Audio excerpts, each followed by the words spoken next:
எல்லாருக்கும் வணக்கம். எப்படி இருக்கீங்க?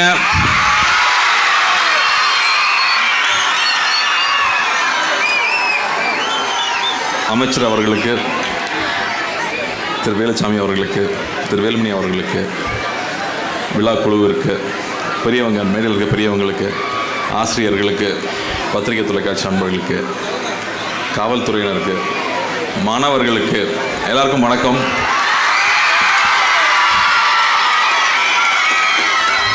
நான் சூலூருக்கு வந்தது எங்கள் அத்தை ஊருக்கு வந்து தான் பழக்கம். முதல் தடவையாக சூலூரில் ஒரு மேடையில் ஏறி நான் பேசுகிறேன்னு நினைக்கிறேன். அதுவும் இந்த மாதிரி ஒரு கிட்டத்தட்ட ஒரு சினிமாவுக்கு நிகரான ஒரு டாக்குமெண்ட்ரியை பார்த்ததுக்கப்புறமா அவ்வளோ சந்தோஷம், அவ்வளோ பெருமையாக இருக்குது. நம்ம சூலூருக்கு 5000 வருஷம் வரலாறு இருக்குங்கிறதும், இந்த பள்ளிக்கு பின்னாடி எவ்வளோ பெரிய வரலாறு இருக்குங்கிறது தெரியும் போது இந்த இடத்துல நிற்கிறதுக்கும் இந்த விழாவில் கலந்துக்கிறதுக்கும் அவ்வளோ பெருமையாக இருக்குது. ஸோ இந்த விழாவில் கலந்துக்கிட்ட என்னை அழைச்சதுக்கு உங்கள் எல்லாருக்கும் பெரிய நன்றியை தெரிவிச்சுக்கிறேன். இது அரசு பள்ளின்னு சொல்லிகிட்டே இருக்காங்க. பட் நான் யோசிச்சு பார்த்தா எங்கள் அப்பா இந்த ஸ்கூலில் தான் படிச்சிருக்காரு.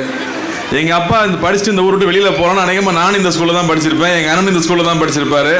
நானும் அநேகமாக இந்த விழாவில் அலுமினியாக நானும் உட்காந்துருப்பேன்னு நினைக்கிறேன்.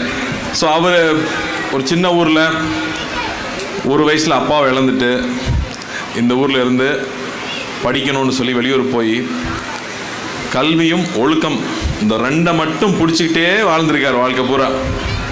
அதில் வாழ்ந்து அவர் சாதிச்சதுனால தான் இன்றைக்கி நாங்கள்லாம் இந்த இடத்துல நிற்கிறோம். அதனால் நீங்கள் இருக்கீங்கன்னா,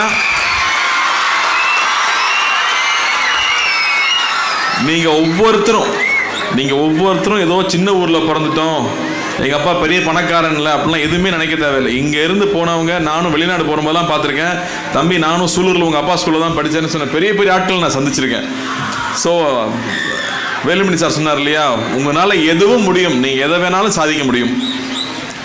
இன்றைக்கி தமிழ்நாடு எடுத்துட்டோம்னா கிட்டத்தட்ட 65 லட்சம் குழந்தைகள் அரசு பள்ளியில் தான் படிக்கிறாங்க. மிச்சம் ஒரு 40 லட்சம் பேர் இருக்காங்கன்னா அவங்க எல்லாரும் தனியார் பள்ளியில் படிக்கிறாங்க. ஸோ முக்கால்வாசி கிராமப்புறத்தில் இருக்கிற மாணவர்களுக்கு ஒரே நம்பிக்கை கல்வினா அது அரசு பள்ளிகள் தான். அந்த வகையில் அரசு பள்ளிகள் மிக சிறப்பாக இயங்கிட்டு இருக்கு. அகரமில் இருக்கிற பசங்க ஒவ்வொருத்தரும் அரசு பள்ளியில் படித்து வந்த மாணவர்கள் தான் அகரமில் படிக்கிறாங்க. அவங்க எல்லாருமே முதல் தலைமுறை மாணவர்கள். அவங்க சொல்கிறது அவ்வளோ அன்பாக அவங்க ஸ்கூலை பற்றியும் அவங்க ஆசிரியர்கள் பற்றியும் சொல்லும்போது அவ்வளோ நெகிழ்ச்சியாக இருக்கும் கேட்குறக்கு. இந்த மாதிரியான ஒரு அன்பான ஒரு சூழல் நம்ம அரசு பள்ளிகளில் இருக்குது. அரசு பள்ளிகளில் இருக்கிற ஆசிரியர்களை அரசு ரொம்ப நல்லா பார்த்துக்கிறாங்க. தனியார் பள்ளிகளை விட நம்ம அரசு நம்ம ஆசிரியர்களுக்கு நல்ல சம்பளம் கொடுத்து ரொம்ப நல்லா வச்சுருக்காங்க. அதுக்கேற்ற மாதிரி அவங்க மாணவர்கள் மேலே செலுத்துகிற அக்கறை நமக்கு தெரியும். ஒவ்வொரு வாட்டி அகரமுக்கு ரெக்கமெண்டேஷன் வரும்போது அங்கே இருக்கிற பிரின்சிபலும் அங்கே இருக்கிற வாத்தியார்களும் அவங்க குழந்தைகளுக்கு அவ்வளோ பாசமாக சொல்லி அனுப்பும்போது அரசு பள்ளிகள் ரொம்ப ஆரோக்கியமாக இயங்கிட்டு இருக்கிறது நம்ம நல்லா புரிஞ்சிக்க முடியுது. நிறைய விமர்சனங்கள் வச்சாலும் இன்னும் அரசு பள்ளிகள் தான் நம்ம தமிழ்நாட்டுடைய பெரிய ஒரு வளர்ச்சிக்கும், நம்ம ஒரு ஜிடிபி ஹையாக இருக்குது, ஒரு தனி மனிதனுடைய ஒரு மிடில் கிளாஸுடைய வாழ்வாதாரம் உயர்வாக இருக்குது, அமெரிக்காவுக்கு நிகராக இருக்குது தமிழ்நாட்டில்னு சொல்கிறாங்கன்னா அதுக்கு மிக முக்கியமான காரணம் அரசு பள்ளிகளாக தான் இருந்துகிட்ருக்கு. இந்த மாதிரி ஒரு தருணத்தில் நமக்கு ஒரு மிக அருமையான ஒரு அமைச்சர் இருக்கார். தினமும் ஒரு ஸ்கூலுக்கு போகிறாரு. எப்படி உங்களால் அலைய முடியுதுன்னு நான் ஃபஸ்ட்டு அதான் கேட்டேன்.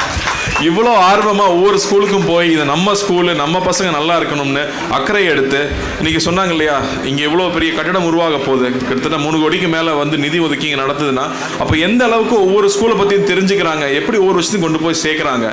ஒரு நூலகம் அமைச்சு கொடுக்கறது, அப்படி நம்ம குழந்தைகளுக்காக தொடர்ந்து பணியாற்ற ஒரு அமைச்சர் கிடைச்சிருக்கிறது நமக்கு ரொம்ப ரொம்ப சந்தோஷமான விஷயம் நான் நினைக்கிறேன். அவருக்கு முதல்ல நன்றியும் தெரிவிச்சுக்கிறேன்.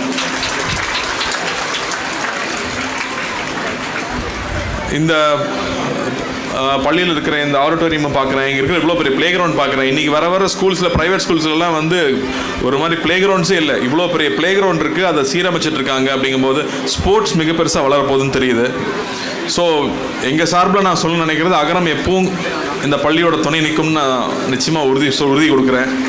இங்கே இருக்கிற மாணவர்கள் தயங்காமல் நல்லா படிக்கிற மாணவர்கள் அகரம் தொடர்பு கொள்ளணும்னு கேட்டுக்கிறேன். மேலும் இங்கே இருக்கிற ஆசிரியர்களுக்கு நன்றி தெரிவிச்சுக்கிறேன். அண்டு இங்கே ஒவ்வொருத்தராக குடை வழங்கிட்டே இருக்காங்க, ஜாஸ்தி ஆகிட்டே போயிட்டே இருக்குது. அந்த வகையில் என்னோட பங்கும் இருக்கணும்னு நான் ஆசைப்பட்றேன். ஏன்னா அந்த ஸ்கூலுக்கு நான் முதல் நடந்து வரும்போது இங்கே தான் அப்பா நடந்து போயிருப்பாங்கன்னு தோணுது.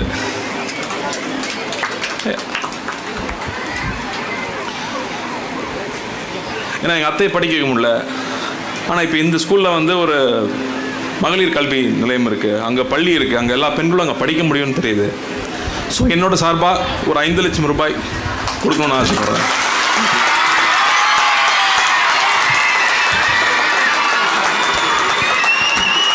நன்றி, மிக்க நன்றி. என்னை அழைச்சதுக்கு ரொம்ப நன்றி.